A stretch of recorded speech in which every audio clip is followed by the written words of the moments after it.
Whose wildlife is it? That is the question at the heart of New Mexico's big game draw system. For generations, resident hunters have applied for elk, deer, and pronghorn tags, hoping for a chance to hunt big game. But the system they depend on is quietly failing them. This presentation walks through how the draw works, where the tags actually go, and why reform is needed. Everything I'll show you comes from the state's own records and the state's own words, a tradition that is quietly ending. Across New Mexico, families that have hunted public land for decades are watching their opportunities disappear. The wait for a tag is now measured in years. This is not a decline in interest, it is a decline in opportunity. Start with a family, because that's who this is about. They apply every spring. They plan the season around it. They teach the kids. They wait. Result post, no tag. Not this year, not last year. Too often, not for years. And that same fall, a hunter from out of state, with the means to pay, hunts that same country. This is how a tradition ends, not by a vote, but by attrition. Many New Mexico families simply can't pass it on anymore. Applying is not the same as hunting. In the 2022 to 2023 season, New Mexico's elk licenses were split 3 ways. A significant share went to landowner tags through the E+ system. Another portion went to the outfitter pool, and what remained entered the public draw. The public draw is where most resident hunters compete, but it represents only a fraction of the total opportunity. Here's where the elk licenses actually go. 36,000 licenses statewide. There should be about 70,000 elk in the state. The state says they emphasize quality hunts. Nearly 38%, that is 13,639 tags, leave through E+ before the public draw ever runs. Another 2,704 are unit-wide, good for state and federal lands well off the ranch that received them. What's left is 22,369 tags for applicants in the public draw. These are 2022-23 season records, the same figures legislators put in front of the Attorney General. 30 years of loyalty buys nothing. New Mexico runs a pure lottery. There are no preference points and no bonus points. A hunter who has applied every year for 30 years has the exact same odds as someone applying for the first time. The only way to improve your chances is to hire an outfitter, which enters you into a separate pool with better odds. Loyalty is not rewarded. Only spending is. Only a large sum of money changes your odds. The public draw is allocated by statute, and the breakdown is revealing. A portion goes to residents, a portion to non-residents, and a carved-out share goes to the outfitter pool. That outfitter set-aside is pulled directly from the public draw before residents ever get a chance.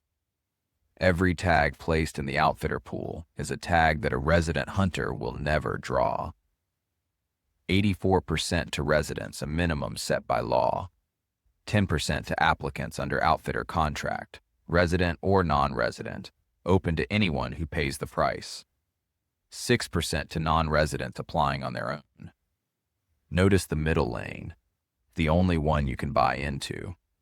And on private land, the same logic holds. Residents rarely land these authorizations because non-resident fees and fully guided hunts pay the state and the landowner more. Where did those outfitter pool tags actually go? In the 2022 to 2023 season, 1,584 permits were placed in the outfitter pool. 1,429 were drawn by non-residents. Only 155 went to New Mexicans. That means 90.2% of a pool carved out of the public draw went to hunters from outside the state. Residents drew just 9.8%. A non-resident tag is worth 8 residents. A non-resident quality bull elk license costs $773. A resident pays $90. That is an 8.6 times difference. And 75.2% of landowner E+ elk licenses went to non-resident hunters. The fee gap creates a powerful incentive to sell access outside New Mexico rather than keep it in state. That gap isn't a footnote, it's the incentive. The system does exactly what the pricing tells it to do. The Elk Private Land Use System, or E+, hands a share of the state's elk opportunity to qualifying landowners. Those authorizations may be sold, bartered, or traded. In the secondary zone, private land elk licenses are unlimited and sold over the counter. Every authorization issued is opportunity that never reaches the resident public draw. A guided private land elk hunt commonly runs $8,000 to $15,000. Every authorization issued is opportunity that never reaches the resident public draw. New Mexico is one state with 3 sets of rules. The primary zone is where elk management is focused, with authorizations issued through an acreage-based formula. The special zone covers specific game management units with ranch-by-ranch negotiated authorizations. The secondary zone has no specific management goals, and private land licenses are unlimited over the counter. In every zone, elk opportunity moves through landowners before it reaches a hunter, who actually ends up holding these private land tags. Landowners may act as outfitters on their own property without qualifying for an outfitter's license. Most simply pay the annual fee to bring clients to hunt public lands. The vast majority of private land big game tags are held by outfitter-licensed landowners or contracted outfitters. Unit-wide authorizations let them take paying clients onto public land and other ranches. Residents rarely land these tags because non-resident fees and guided hunts pay the state more, and the leftovers don't come back to the public. They pass to other private ranches. The distinction that matters is ranch-only versus unit-wide. Ranch-only authorization limits the hunter to the deeded property tied to that authorization. A ranch-only authorization is what most people picture. Hunt the deeded property tied to the authorization. That's it, with one exception. In the secondary and special zones, and in game management units 4 and 5A, a ranch-only hunter may also hunt other private land in the same zone and unit with written permission. A unit-wide authorization is different in kind. It covers the entire game management unit, including federal and state lands the landowner doesn't own or lease. That lets a landowner sell access far beyond the acres they own. For deer and pronghorn, there are 2 doors and 2 very different lines. The public land door is draw only. You wait, apply, and hope, with waits measured in years. The private land door is over the counter on July 1, first come, first served, with no quota and landowner permission required. Most authorizations are sold by outfitters to non-residents. An unguided authorization alone runs around $3,000. Access is sorted by permission and purchasing power, not residency. New Mexico issues resident veterans with a 100% service-connected disability a free lifetime license that includes deer.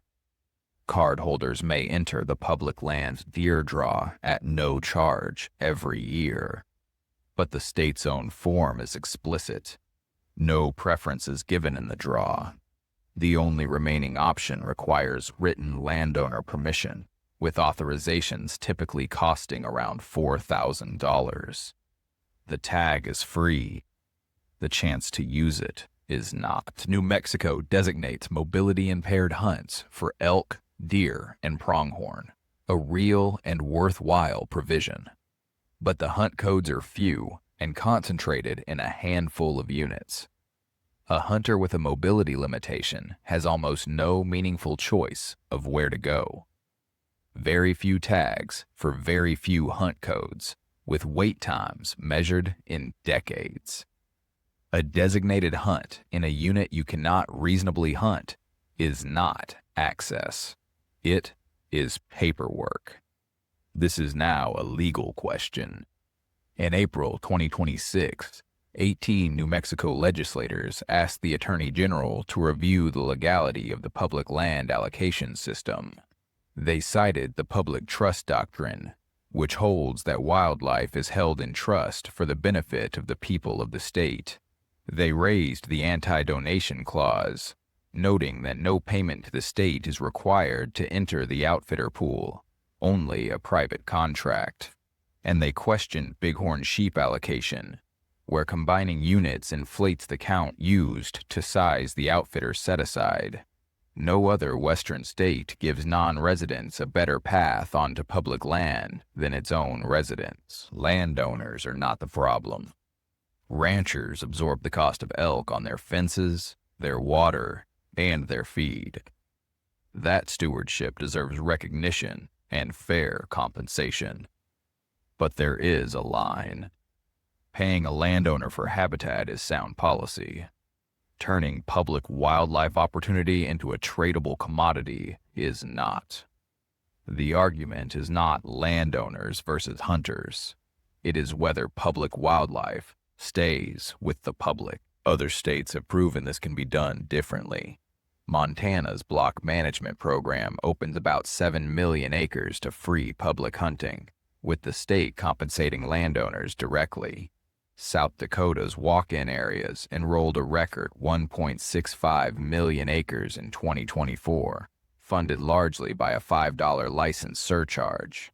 Wyoming runs all limited quota tags through one draw with a resident share set first, roughly 84% of elk tags going to residents.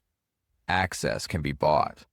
Public big game tags do not have to be. The principle is simple. Wildlife is held in public trust. Compensate the landowner through per-acre access payments, walk-in agreements, trespass fees, and booked hunts that pay ranchers directly for what they carry: habitat, water, and forage. But keep the tag public. Every big game tag, public land and private, goes into one draw. Landowners are paid for access, not with a share of the public's wildlife. Public opportunity comes first. New Mexico can reform its draw system to prioritize residents, veterans, and mobility-impaired hunters while still compensating landowners fairly. The choice is not between landowners and hunters. It is between a system that treats wildlife as a commodity and one that honors the public trust. The wildlife belongs to the people.